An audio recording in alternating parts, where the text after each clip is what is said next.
आजच्या आपल्या व्लॉगची सुरुवात होत आहे संध्याकाळी 5:30 वाजेपासून. संध्याकाळचे 5:30 वाजले होते. बाहेरचं वातावरण एवढं मस्त झालेलं होतं. मला असं वाटलं की पाऊस येतो की काय. चला म्हणलं आपले सुकलेले कपडे काढून घेऊया. बघितलं तर काय फक्त वातावरणच तसं झालेलं, पण पाऊस येण्याचं काही चान्सेसच वाटत नव्हते. आणखी आमच्या चाकणमध्ये तर काय पाऊस आलेलाच नाही. मेमध्ये एक वेळा येऊन गेला आणि त्यानंतर पुन्हा काय आलाच नाही. तर वातावरण छान झालेलं होतं आणि माझ्या गॅलरीमध्ये 2च कुंड्या आहेत, त्यामध्ये भरपूर अशी झाडं झाली होती, त्यामुळे त्यांची ग्रोथ पण थांबलेली होती. तेच तुमच्यासोबत शेअर करावं म्हणलं. तर आजचा व्हिडिओ हा खूप खास असणार आहे, त्यामुळे शेवटपर्यंत नक्की बघा. तुमचं पण किचन काउंटर छोटं आहे का आणि स्वयंपाक करताना खूप पसारा होतो, तर हा व्हिडिओ फक्त आणि फक्त तुमच्यासाठी आहे. छोटं किचन काउंटर असेल तरीही स्वयंपाक करत असताना पसारा अजिबात न होता आणि आपलं किचन सुटसुटीत कसं दिसेल याबद्दलच आपण आजच्या व्हिडिओमध्ये बोलणार आहोत. तर त्या अगोदर मी तुमच्यासोबत माझं संध्याकाळचं रुटीन शेअर करते. कपडे काढून घेतले आणि त्यानंतर लगेचच त्यांच्या घड्या पण घालून घेतल्या, कारण आज उशीचे कवर वगैरे धुतले होते, ते पण लगेच घालून घेतले. आणि आता संध्याकाळ होण्या अगोदर घरं व्यवस्थित स्वच्छ करून घ्यायचे होते. त्यासाठी सगळे बेडरूम आवरलं. त्यानंतर किचनमध्ये जो पसारा होता तो पण आवरून घेतला. थोडेफार भांडे घासून ठेवलेले होते, तर ते पण रॅकला लावून ठेवले आणि नंतर आले हॉलमध्ये. तर हॉलमध्ये आता छोटं बाळ आहे, त्यामुळे थोडाफार पसारा होणारच, तो पण जिथल्या तिथं व्यवस्थित ठेवून दिला. आणि मी इथे माझं झाडून घेतलं आणि लाईट गेलेली होती, त्यामुळे तुम्हाला थोडासा अंधारच दिसत असेल. तर 6 वाजेच्या अगोदर माझी ही सगळी कामं झालेली होती. आता मला करायचा होता स्वयंपाक. तर येताना शेवग्याच्या शेंगा घेऊन आलेले होते. माझ्याकडे फ्रीज नाही आहे, त्याच्यामुळे मला दररोज माळवं मात्र फ्रेश भेटतं बरं का, कारण आम्ही काही एकदाच आणून ठेवत नाही. संध्याकाळची आणि सकाळची भाजी अशा 2 भाज्या आणून ठेवलेल्या असतात, त्यामुळे भाजी ही माझ्याकडे फ्रेशच असते. तर इथे काय करत आहे, मला शेंगाची भाजी बनवायची आहे. त्यासाठी मी इथे शेंगा चिरून घेत आहे आणि त्यांचे साल पण काढायचे आहे. तर हे करत असताना मी लगेचच एक प्लेट पण ठेवलेली आहे, कारण कचरा किचन टॉपवर पडायला नको. जे शेंगा कट करत आहे ते एका प्लेटमध्ये टाकत आहे आणि ज्याचे साल वगैरे निघत आहेत ते मी दुसऱ्या प्लेटमध्ये टाकत आहे. आणि तोच कचरा मग लगेच मी कॅरीबॅगमध्ये टाकून घेत असते, म्हणजे अजिबात पसारा दिसत नाही. आणि हे करण्या अगोदर एक मी कपडा असा व्यवस्थित किचन टॉपवर ठेवत असते, म्हणजे अजिबातच कचरा आपल्याला दिसत नाही. त्यानंतर भाजीची सगळी तयारी करून घेतली मी आणि तुम्हाला दिसतोय का कचरा अजिबात झालेला नाही.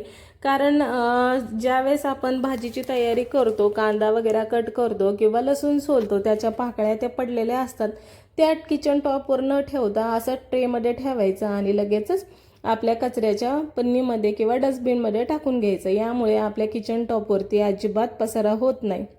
आता पीठ मळता वेळेस कुणाला बाउलमध्ये पीठ मळायची सवय असते, पण मला परातीमध्येच पीठ मळायला योग्य वाटतं आणि मला तसंच येतं. तर तेही करत असताना मी अगोदर कपडा टाकून घेत असते, त्यानंतर पीठ व्यवस्थित मळून घेते आणि पीठ मळून झालं की तो कपडा उचलायचा आणि त्याच्यावर जे पडलेलं पीठ असतं ते झटकून घ्यायचं. पीठ मळत असताना जो आपलं पीठ इकडे तिकडे पडतं ते पडत नाही, आणि जे पण पडतं ते कपड्यावरती पडतं. तुम्ही कपड्याऐवजी पेपरचा पण वापर करू शकतात.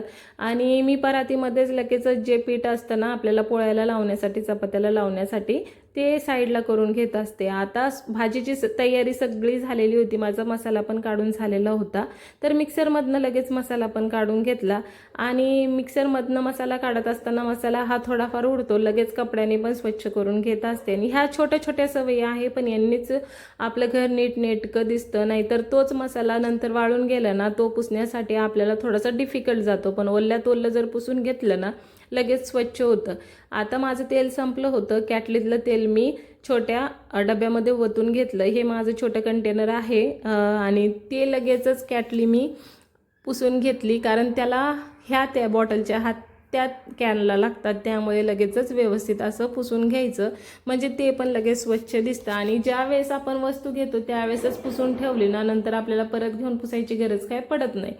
भाजीची सगळी तयारी करून झालेली होती. आता भाजीला फोडणी द्यायची होती. सगळे मसाले टाकून घेतले आणि त्यामध्ये वाटलेलं वाटण पण टाकून घेतलं. आता हे वाटण टाकून घेतल्यानंतर काय करायचं, मिक्सरच्या भांड्यामध्ये लगेच पाणी टाकून घ्यायचं, कारण पात्यांच्या खाली आपला मसाला अटकलेला असतो. पण आपण जर पाणी टाकून घेतलं ना, मसालाही भाजीमध्ये टाकण्यात येतो आणि त्याचबरोबर ना आपलं भांडंही स्वच्छ धुवून निघतं. ज्यावेळेस आपण घासतो त्यावेळेस त्याला घासण्यासाठी जास्त एफर्ट्स आपल्याला घ्यावे लागत नाही, लवकर इझिली निघून जातं. भाजीला एकीकडे फोडणी दिली आणि बघा तुम्ही काहीच पसारा दिसत नाहीये. आता मला चपात्या करायच्या होत्या. गॅसवरती तवा तापत ठेवलेला आणि तोपर्यंत मी काय करते ना, जेवढं पण पीठ आहे त्याचे मला जेवढ्या चपात्या करायच्या तेवढे उंडे करून घेते आणि त्या उंड्याला तेल वगैरे लावून त्यांच्या घड्या ते घालून ठेवते. ज्या पद्धतीने मला चपात्या करायच्या असतात ना त्या पद्धतीने. तर मी इकडे 4 चपात्या म्हणजे उंडे बनवून ठेवलेले होते आणि त्यानंतर चपाती लाटून घेतली. असं केल्यामुळे काय होतं ना, आपल्या गॅसची बचत देखील होते आणि चपात्या ह्या पटपट लाटल्या जातात. नाहीतर आपण उंडा घ्यायचा, त्याला लाटायचं, परत फोल्ड करायचं आणि परत लाटायचं, यामध्ये बराच वेळ जातो आणि ह्यामुळे आपला टाईम सेव्ह देखील होतो आणि त्याचबरोबर चपात्या लवकर देखील होतात. आता माझ्या सगळ्या चपात्या ह्या व्यवस्थित लाटून झालेल्या आणि जे परातीतलं पीठ आहे ना ते लगेचच मी पिठाच्या डब्यामध्ये टाकून घेते आणि पिठाच्या डब्यामध्ये टाकल्यानंतर लगेचच कपड्याने आपल्याला पुसून घ्यायचं आहे. कोरड्या कपडा थोडासा ओला करायचा आणि त्याने पुसून घ्यायचं, म्हणजे जे आपले हात लागतात ना तेलकट किंवा पिठाचे, तर ते डब्याला लागत नाही, लागलेले म्हणजे स्वच्छ होऊन जातात पुसल्यावर आणि डब्बा आपला व्यवस्थित असा दिसतो.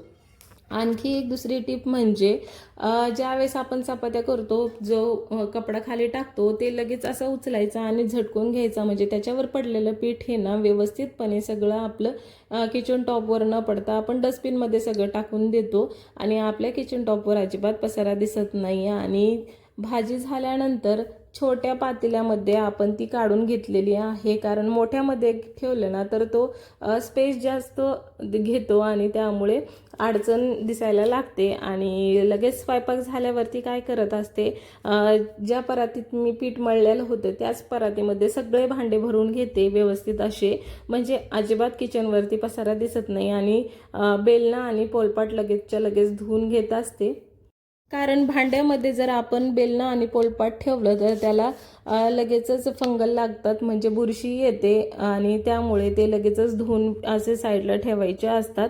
आता सगळं व्यवस्थित काम झालं माझं आणि आता मला किचन टॉप क्लीन करून घ्यायचा होता. तर संध्याकाळी मी काय करत असते, डीप क्लिनिंग काही करत नाही, कारण अजिबात मी किचन कट्टा हा खराब होऊ देत नाही. तर थोडंसं पाणी टाकायचं आणि त्यानंतर व्यवस्थित असं करून घ्यायचं.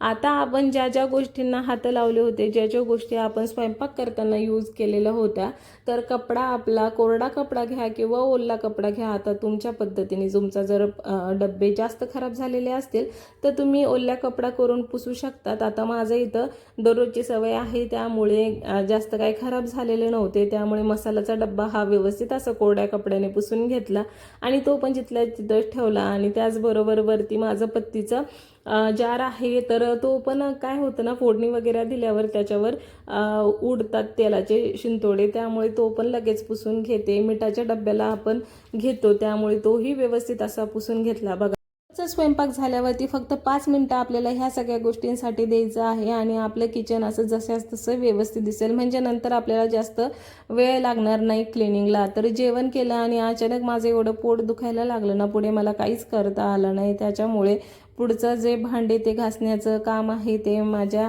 आहोंनी केलं आणि त्यांनी मला मदत केली आणि मी आराम करत होते, त्यामुळे नंतर व्हिडिओ काही शूट केला नाही. तर कसा वाटला तुम्हाला आजचा व्हिडिओ नक्की सांगा आणि व्हिडिओ आवडला असेल तर सबस्क्राईब करून सपोर्ट नक्की करा. भेटूया अशाच नवीन व्हिडिओमध्ये, तोपर्यंत काळजी घ्या आणि व्हिडिओ बघत राहा. बाय.